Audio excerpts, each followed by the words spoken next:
When I first set out to make this film, I had one goal: to tell the story of online dispute resolution.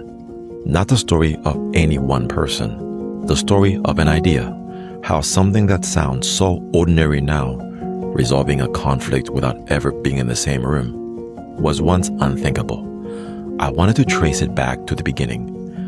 But the beginning kept moving. Every person I interviewed, every archive I opened, every road I drove pointed me somewhere earlier, somewhere further back. And slowly, interview by interview, the picture stopped widening and started to narrow. All these roads were bending toward the same place, the same name, one man slowly coming into focus. I had asked nearly everyone in this film the same question: where did online dispute resolution come from? And again, before they tell me their own story, they told me his. Well, Ethan KATSH is the father of online dispute resolution. Before I ever got involved in ODR in the late 90s, he'd been thinking about law and technology for a decade or more at that point. He is the father of online dispute resolution. Bringing us all together is a huge achievement. So that was Ethan.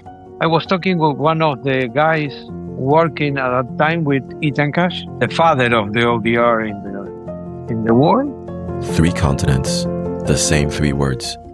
So let me tell you about the man behind them.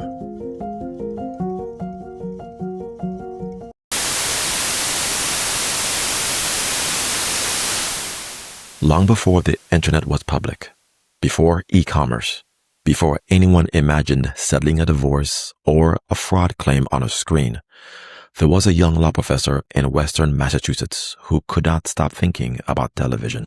My interest in technology was in law school, where there was no technology except television, no computers in the building. At some point in the late 70s, early 80s, a colleague introduced me to Marshall McLuhan, who had written as famously, "The medium is the message." For KATSH, the message was simple and radical. It isn't the content of the screen that changes us. It's the screen itself, the new way we relate to one another through it. Hold on to that idea. The whole field grows out of it.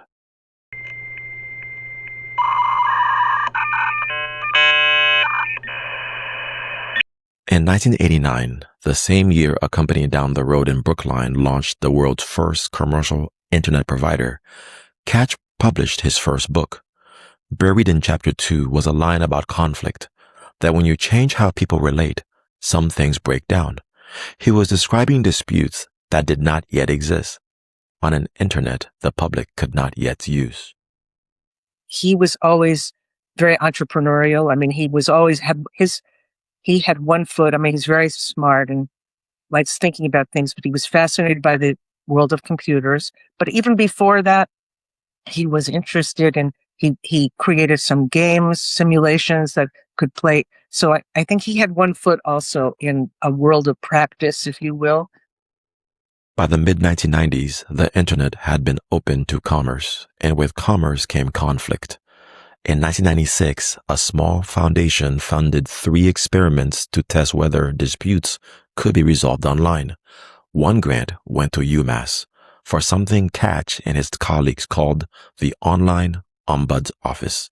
It was modest, and then the phone rang. These 4 Cincinnati law school students just called me up. Where they got the idea, I don't know, but it was a phone call that ultimately changed my life, and I think changed how online dispute resolution gradually developed. And they found Ethan because he was a very prominent scholar in this area. And they said, "Hey, will you resolve the disputes between our buyers and sellers within our auction marketplace?" Well, it turns out that smaller auction marketplace was eventually bought by eBay, who was really the big kahuna at the time. That eBay pilot resolved about 200 disputes in 2 weeks. At the time, the most disputes ever resolved online. 200 seemed like an overwhelming number. 200. It sounds almost quaint now. Within a few years, the platforms he helped seed were resolving 1 million. By the time Colin Rule left eBay, $60 million a year, the whole architecture of modern online justice traces back to that one phone call he didn't see coming. In 2001, KATSH and Janet Rifkin published what its own back cover called the first book on the fastest growing phenomenon in the field. Inside was an idea that would outlive the technology that inspired it, the fourth party. The idea came, I remember it clearly. I'm just sitting at my computer typing and thinking, and some reason I thought this is like the fourth party. Fourth party is the technology that interacts somehow with the other parties, interacts with the process, somehow stayed alive for 2 or 3 decades, 2 decades at least. 3 parties become 4. The disputants, the mediator, and now the technology itself, sitting at the table.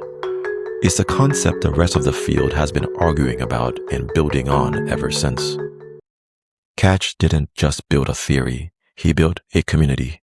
Cyber Week starting in 1997, the International Forum on ODR starting in 2002, and he gathered people to it from everywhere, before everywhere was easy.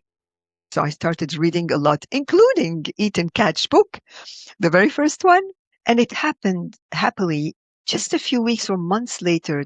And I found myself sitting around a square table with Ethan Katsch. I think Colin Rule was there and many other people, so stakeholders in dispute resolution and technology. And we discussed about how to bring technology online.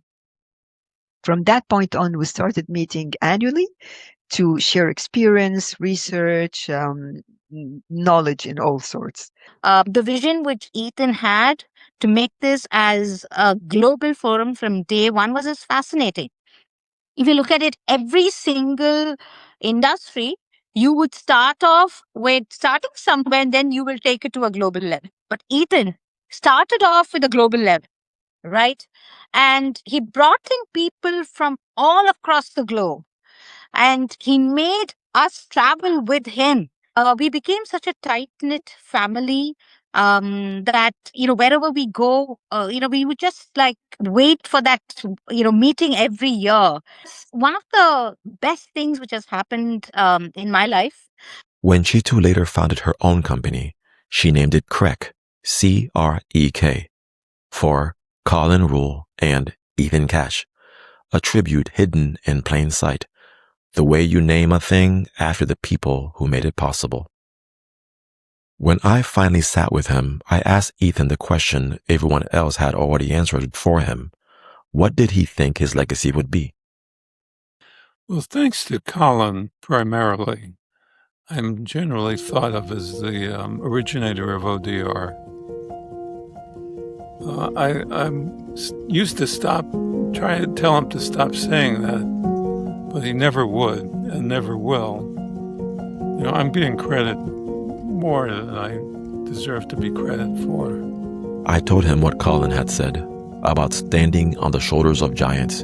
He answered like a man who had spent his whole life pointing at other people. I think that goes as a statement by Isaac Newton. And Newton was minimizing his own role, saying that I don't think I'm anywhere near a giant, but I've had some influence that's persisted. So I suppose at some point I thought this will just fade away and die away, but it hasn't. The idea that I started this will at some point be forgotten. I have no doubt about that. But I'm not so sure, because a field remembers its origins in the names it keeps, in the forums, in the fellowships, in the company spelled out of 2 men's initials. He says the idea that he started this will be forgotten, and yet every single person in this film began their answer the same way, by pointing back to him. And maybe that's the true measure of what Ethan Katsch built, Not the 60 million disputes a year, not the books, or the term that outlived its decade, but a room full of people on 4 continents who, when asked to talk about themselves, chose first to talk about him.